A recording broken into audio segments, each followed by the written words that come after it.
इगतपुरीमधून मला थालीपीठ भाजणीची ऑर्डर आली होती आणि स्पेशल गोष्ट म्हणजे ती रिपीट ऑर्डर होती।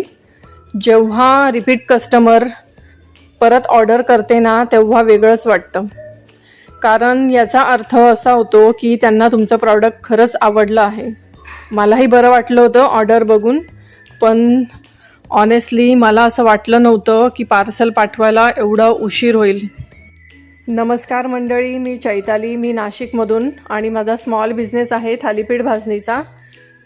आणि ही ऑर्डर मला इगतपुरीमधून मिळाली होती आणि ही रिपीट ऑर्डर होती, पण माझ्याकडून पार्सल पाठवायला 3 दिवस उशीर झाला होता, कारण जवळची गिरणी बंद होती आणि प्रिंटआउट जिथून मी नेहमी काढते ते दुकानसुद्धा बंद होतं।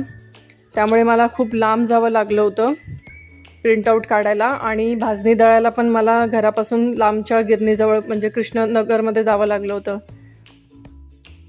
स्मॉल बिझनेस व्हिडिओजमध्ये सगळं इझी दिसतं, पण ॲक्च्युअल रियालिटी खूप वेगळी असते।